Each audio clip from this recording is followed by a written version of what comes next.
하나님 말씀 디모데 전서 3장 14절 15절 두 절 보도록 하겠습니다.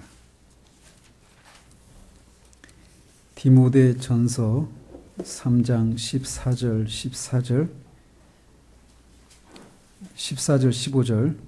두 절 같이 읽도록 하겠습니다. 내가 속히 내게 가기를 바라나 이것을 내게 쓰는 것은 만일 내가 지체하면 너로 하여금 하나님의 집에서 어떻게 행하여야 할지를 알게 하려 함이니 이 집은 살아계신 하나님의 교회요 진리의 기둥과 터니라. 아멘. 오늘은 디모데 전서와 후서를 살펴보도록 합니다. 이 디모데 전서 또 후서가 또 그 뒤에 있는 디도서까지 이 세 편지를 목회 서신이라고 이렇게 부릅니다. 그런데 이 목회 서신이라 불리는 디모데 전후서와 디도서가 바울의 이 저작이다라고 하는 것에 대해서 19세기까지는 이견이 없었어요. 그렇지만 19세기 이후 소위 고등비평이라고 하는 것이 등장하면서 이 세 편지의 저자가 바울이라는 것에 대해서 의문을 제기하는 학자들이 생겨났습니다. 그럼에도 불구하고 그것에 대해서 여기서 이제 이렇게 변증을 하려고 하지는 않겠습니다. 그러나 우리가 성경을 볼 때 사도 바울이 그의 제자 디모데에게 또 디도에게 보낸 편지가 디모데 전후서이고 디도서라고 하는 것을 우리가 알 수 있습니다. 디모데 전서가 언제 기록이 되었는가에 대해서 살펴보면 바울은 로마의 감옥에 두 차례에 걸쳐서 투옥이 되었습니다. 1차 투옥은 사도행전 28장에서 언급하고 있는 그런 것이에요. 그래서 시기가 주 59년에서 61년경이었습니다. 그래서 약 한 2년 정도 투옥된 후에 한 62년경쯤에 풀려났을 것으로 우리가 유추를 합니다. 그리고 두 번째 투옥은 네로 황제 있죠. 로마의 네로 황제 치하에서 두 번째 투옥이 되었었는데 네로 황제가 68년에 죽어요. 근데 그 전에 그러니까 네로 치하에서 바울이 순교를 당합니다. 순교를 합니다. 따라서 디모데 전서는 이렇게 1차 투옥 후에 풀려났어요. 그리고 2차 투옥이 있기 전 그 사이 기간에 60년대 한 중반쯤에 기록이 되었을 것이다. 이렇게 추정을 합니다. 이 디모데 전서의 주제는 복음을 믿는 이들의 삶 속에 가시적인 변화를 가져온다라는 것입니다. 즉 경건한 삶을 가져온다라는 것입니다. 보통 아까 말씀드린 것처럼 이 편지가 목회 서신이라고 불러서 이 편지의 주제가 주로 이 교회 체제에 대해서 감독, 목사와 집사들은 어떤 사람, 장로와 집사들은 어떤 사람을 세워야 되는가, 이런 것들이 주된 어떤 논점으로 생각되기 쉬운데 그런 것이 없지 않아 그것이 분명히 있긴 하지만 그것이 주제라기보다는 이 디모데 전서의 가장 큰 주제는 참된 복음은 거짓된 가르침과는 대조적으로 언제나 이 복음을 따르는 이들에게 경건이라고 하는 삶의 변화를 가져온다라고 하는 것이 이 디모데 전서의 주제라고 할 수 있어요. 이 디모데 전서를 쓰게 된 목적 또 어떤 배경에서 쓰게 되었는지를 살펴보면 다음과 같습니다. 바울은 이 디모데한테 이 편지를 썼는데 이 디모데가 지금 어디에 있었느냐면 에베소 교회에 있었어요. 우리가 에베소서 살피고 있잖아요. 그 에베소 교회에서 있었어요. 그래서 그 에베소 교회에서 발생하고 있었던 문제들에 대해서 이 젊은 동역자인 디모데에게 조언하기 위해서 디모데 전서를 썼습니다.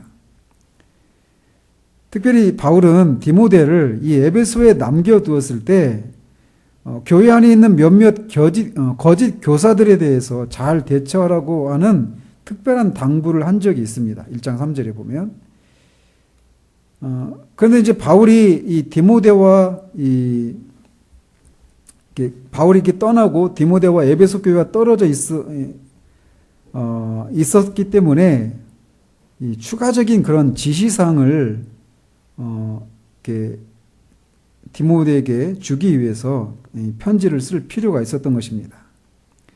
이 3장 우리가 이 3장 14절 15절에서 방금 전에 읽었던 것처럼 바울은 다시 에베소 교회를 방문하기를 소망했지만 그 바울이 방문하기 전에라도 그동안 그리스도인들이 마땅히 행해야 할 바가 무엇인지를 다루기 위해서 이 편지를 썼던 것입니다.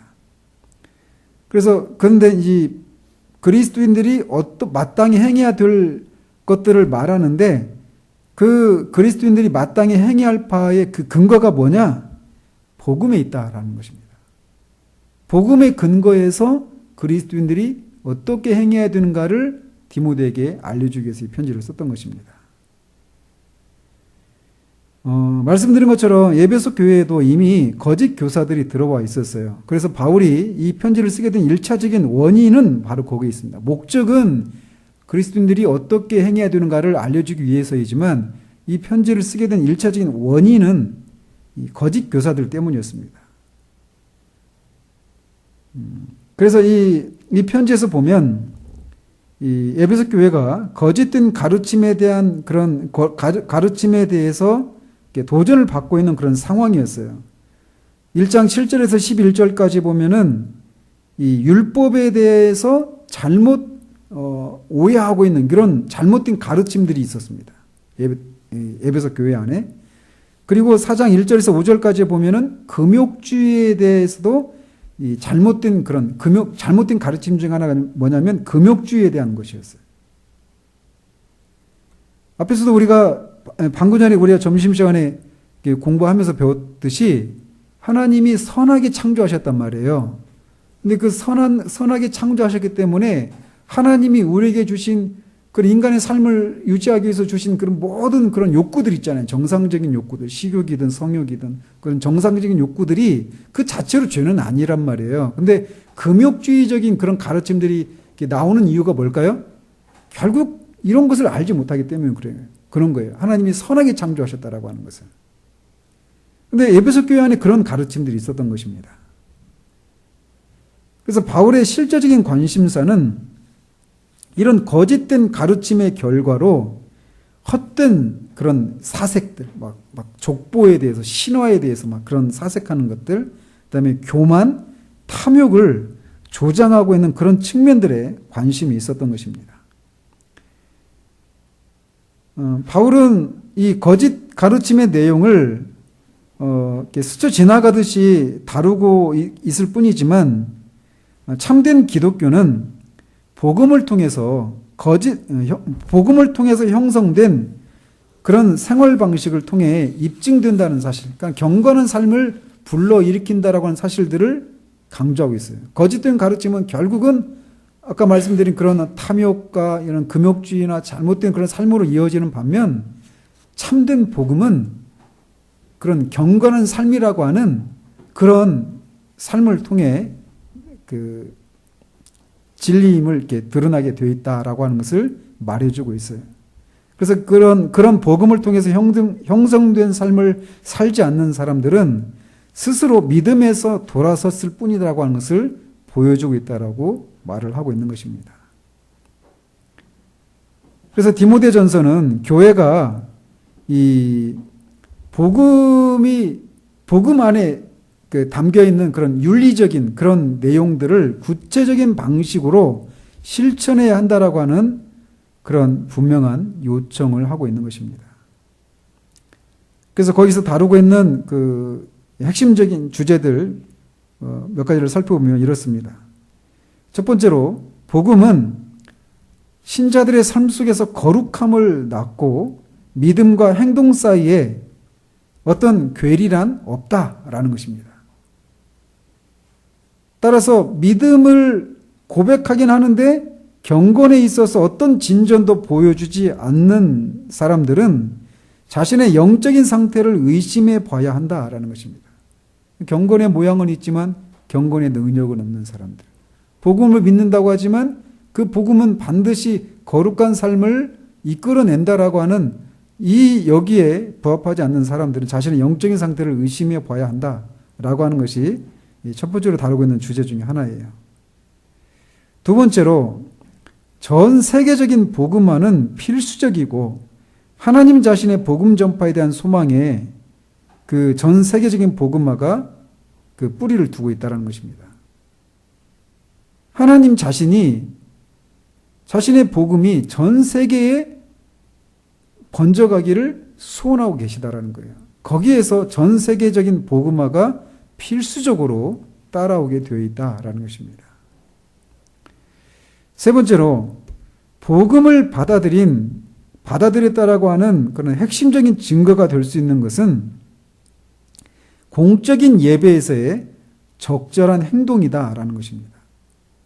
그래서 내가 복음을 받아들였다라고 하는 것을 말로만 하는 것이 아니라 그것이 공적인 예배 행위 속에서도 예배에서 나오는 그런 여러 가지 행동들을 통해서도 드러난다라는 거예요. 예를 들면 복음적인 기도, 또 성도 간의 연합, 겸손, 복종 이런 행동들을 통해서 자신이 받아들인 복음이 참된 복음이고 내가 정말 복음을 바르게 받아들였다라고 하는 것을 그런 행동들을 통해서 드러내게 되어 있다라고 하는 것을 말해주고 있어요.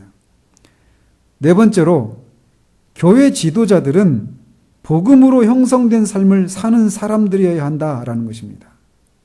그러니까 여기서 디모데 전서에서 그런 조건들 있잖아요. 감독의 조건들, 집사의 조건들 이런 얘기를 하잖아요. 근데 뭐 술에 인백이지 않고 그 탐욕을 추구하지 않고 구타하지 않고 다른 사람한테 자녀들이 또 자신도 그런 외부 사람들로부터도 칭찬받는 사람들, 그리스도에 대한 비밀이 있는 사람들 이런 여러 가지 조건들을 말한단 말이에요. 근데 그런 여러 가지 행동들을 한마디로 뭉뚱그려서 말을 한다라면 복음으로 형성된 삶이다라는 거예요. 내가 복음을 진짜 받아들였다라고 하는 것을 그런 이 복음, 참된 복음을 우리가 받아들일 때 따라오는 거룩한 삶이라고 하는 이런 열매들이 나타나기 마련인데 교회 지도자들이 바로 그렇게 복음으로 형성된 삶을 사는 사람들이어야 한다라는 것입니다. 다섯 번째로 적절한 경의는 그리스도인이 교회 안에서 서로와 관계를 맺는 방식에 있어서 반드시 있어야 되는 그런 요소다라는 것입니다. 그래서 서로를 존중하고 이렇게 경의를 표하는 거예요.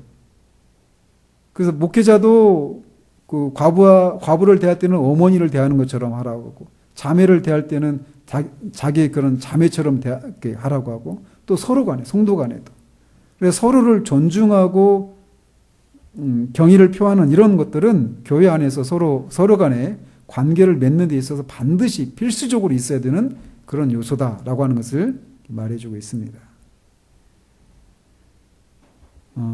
그리고 창조 질서는 선하다라는 겁니다. 그것이 숭배의 대상이 되어서는 아니지만 창조의 질서는 선하다라고 하는 것을 인정해야 한다라는 것입니다. 예컨대 부도 마찬가지죠. 부에 대해서도 마찬가지예요. 같은 숭배의 대상이 되어서는 안 되죠. 마지막으로 일곱 번째로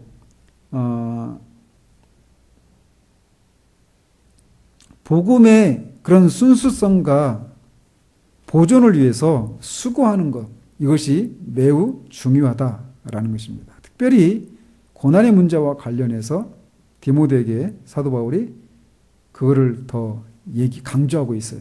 지금 디모데는 바울이 자신의 스승인 바울이 복음을 전하면서 얼마나 많은 고난을 당하고 있는지 알죠. 그리고 이 편지를 보내기 얼마 전에도 로마 감옥에 있었고, 그리고 수많은 고난들을 같이 고난에 동참해서 이 복음의 순수성을 지키고 그걸 보존하는 것 일에는 얼마나 많은 수고가 따르는지를 누구보다 잘 아는 사람이 있다면 디모데일 거란 말이죠. 근데 그에게 그걸 다시 강조하는 거예요. 복음의 순수성과 보존을 위해서 수고하는 것은 매우 중요하다라고 하는 그런 요소를 디모데 전서에서 다루고 있는 핵심 주제 중에 하나라고 할 수 있습니다. 마지막으로 구원사적으로 어떤 거를 우리가 이렇게 유추할 수 있느냐면, 하나님의 계획은 그리스도의 구원의 복을 부분적으로 교회와 교회의 사역을 통해 사람들에게 전달한다라는 것입니다. 교회에 존재하는 이유 중에 하나가 그거예요. 그리스도의 구원의 복을 사람들에게 전달하는 것. 이게 교회가 존재하는 이유예요. 구원사적으로 그런 의미가 있습니다. 디모데전서에서 다루고 있는 것이. 이어서 디모데 후서를 살펴보도록 합니다. 디모데 후서 1장 8절 한번 같이 읽겠습니다.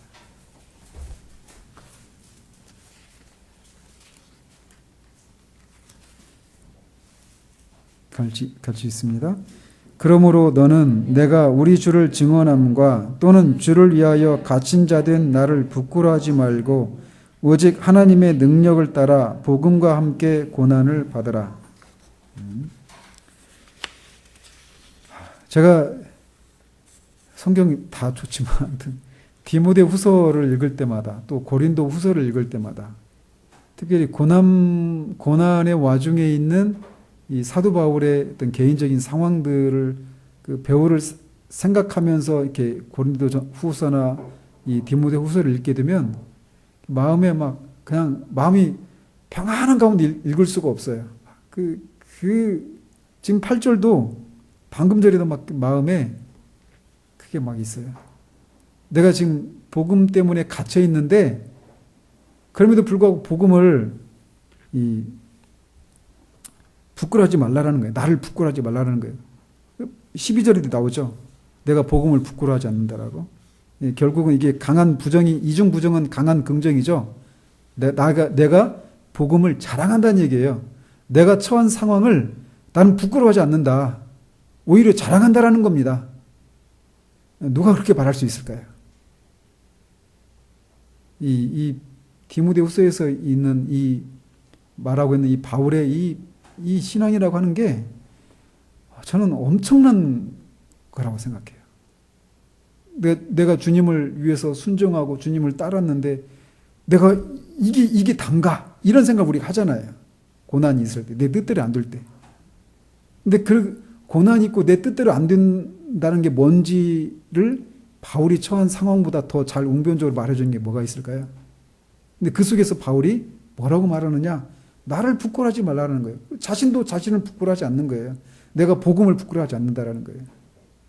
미리 제가 먼저 말을 해버렸는데 디모데후서를 읽으면 저는 개인적으로 막 다시 이렇게 정신이 차려져요. 뭘 위해서 내가 이 땅을 살아가는지 이런 것들을 생각하게 되는 그런 편지가 디모데후서입니다. 한번 보시면 앞에서도 말씀드린 것처럼 디모데후서의 저자도 바울이 아니라고 하는 도전을 19세기 이후로 2세기 동안 받아왔지만 디모데 전서와 마찬가지로 이 편지도 바울이 디모데에게 표현한 편지가 분명합니다.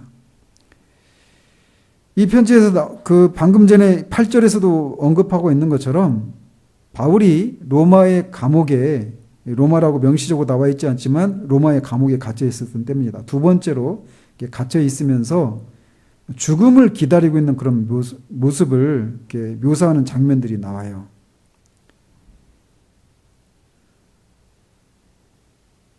그래서 그런 걸 생각해 보면 이 편지는 바울이 그 두 번째로 로마 감옥에 투옥되었을 당시에 기록되었을 가능성이 높습니다. 따라서 이 편지는 디모데 전서와 디도서 이후에 기록되었을 것으로 우리가 추정을 합니다. 유세비우스라고 하는 유대인 그 교회사가가 있는데 그는 바울이 네로가 통치하던 시대의 어느 시점에 순교했다라고 주장합니다. 앞에서도 말씀드린 것처럼 네로 황제는 68년에 죽어요. 그러니까 그 이전에 60년대 중반에 이렇게 감옥에 투옥되고 몇 년을 지내는 중에 순교를 당하는데, 아마도 이 편지는 그 기간에, 즉 주후 64년 5년 이 사이에 기록이 되었을 것으로 추정을 합니다. 이 디모데 후서의 주제는 고난에도 불구하고 복음 안에서 인내하라고 하는 담대하고 분명한 명령입니다. 바울은 자신의 생명의 끝이 다가오는 순간에도 그의 젊은 동역자에게 믿음의 싸움을 계속 싸울 것을 부탁하고 있어요. 이 편지를 쓰게 된 목적이나 배경들을 살펴보면 다음과 같습니다. 말씀드린 것처럼 바울은 로마의 감옥에 갇혀 있는 동안 이 편지를 썼어요. 바울은 이 시기에, 이 어렵고 외로운 시기에 몇 사람이 자기를 버렸고 또 다른 몇 사람은 사명에서 떠나 있다라고 하는 점을 언급합니다. 이를테면 1장 15절에 아시아에 있는 모든 사람이 나를 버린 이 일을 네가 아나니 그 중에는 부겔로와 허무게네도 있느니라. 부겔로와 허무게네가 누구인지 정확하게는 나와 있지 않지만 이 사람들이 자신을 버렸다라고 말을 하고 있어요.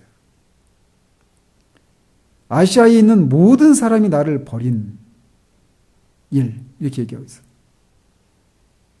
또 4장 10절 12절에 보면 대만은 이 세상을 사랑하여 나를 버리고 데살로니가로 갔고 그레스게는 갈라디아로 디도는 달마디아로 갔고 누가만 나와 함께 있느니라. 두기고는 에베소로 보내오노라. 대만은 그야말로 배역을 한 거예요. 복음을 버렸죠. 세상으로 가버렸어요. 이제 그레스게나 디도나 누가 두기고 같은 경우는 사역차 바울이 이제 그 각각의 지역으로 보냈고 누가하고만 있다고 그렇게 말을 합니다. 한번 생각을 해보십시오. 그러니까 수십 년 목회를 했어요. 선교 활동을 했어요. 선교사 활동을. 결국 그 마지막에 다 떠나고 누가 혼자만 옆에 있는 거예요. 그리고 언제 죽을지 모르는 그런 상황입니다. 그러니까 얼마나 인간적으로 생각하면 외롭고 힘든 시간들이겠어요. 그런 때 이 디모데의 이 진실함과 헌신에 대해서 생각할 때 바울의 마음에 얼마나 큰 그런 사무치는 마음이 있었겠어요. 다 떠났는데 디모데가 끝까지 자신을 복음에 충성하고 있고 진실하고 복음에 헌신하고 있는, 또 자신에게 헌신하고 있는 이런 것을 회상할 때 바울의 마음에 그런 어떤 더 그런 특별한 마음이 있었겠죠. 4장 6절 8절을 보면 바울은 자신에게 죽음이 곧 다가올 것을 예상하고 있는 것을 봐요. 따라서 바울은 디모데에게 굳게 서라고 충고하고 자신이 처형되기 전에 한 번만 와달라고 부탁하는 마지막 권면의 말을 씁니다. 저는 지금도 마음이 울컥한데, 바울이 처한 그 상황, 이 상황에 디모데가 복음에 진실하고 자신에게 또 주님께 헌신되어 있는 이런 모습들, 그리고 언제 죽을지 모르는 그런 상황 앞에서 한 번만이라도 이 디모데를 더 보고자 하는 그런 마음들, 그런 상황에서 그냥 인간적으로 약해진 그런 모습으로 그에게 그렇게만 말하고 있는 게 아니라 디모데에게 굳게 서라고 충고하고 있는 거예요. 복음과 함께 고난을 받으라. 복음을 부끄러워하지 말아라.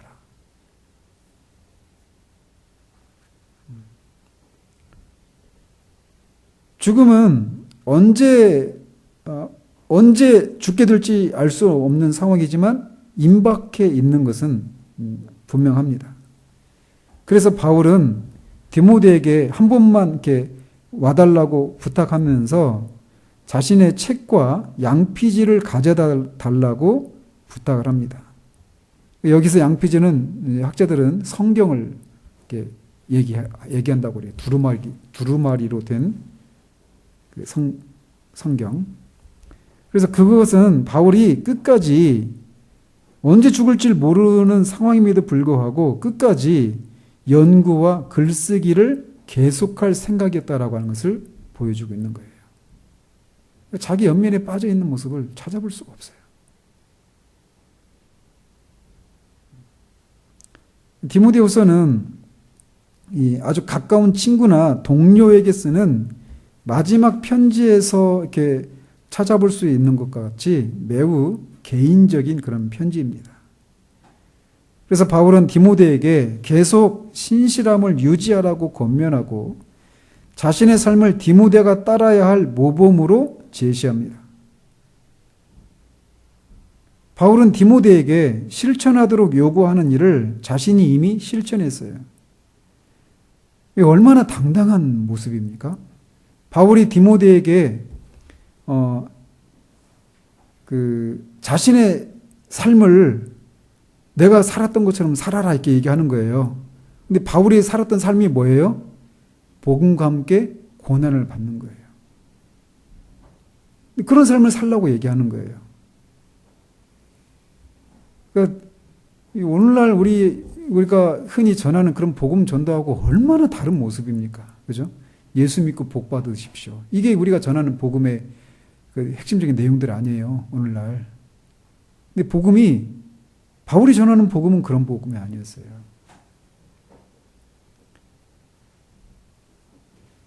복음과 함께 고난을 받으라는 거예요. 그리고 나같이 복음에 헌신하고 주님의 뒤를 따르는 그런 복음에 충실한 그런 삶을, 복음의 순수성을 지키기 위해서 살았던 이 삶을 살아간 결과 나같이 많은 고난을 겪고 감옥에 갇혀서 결국은 죽을 수도 있다. 그런데도 신실함을 유지하라. 이렇게 얘기하고 있는 거예요. 비슷한 얘기가 있죠. 계시록에 서문학 교회를 향해서. 그렇게 극한 고난을 겪고 있어요. 서문학 교회가. 근데 주님이 뭐라고 합니까? 그 교회를 향해서 죽도록 충성하라고 말을 해요. 얼마나 당당한 명령이십니까?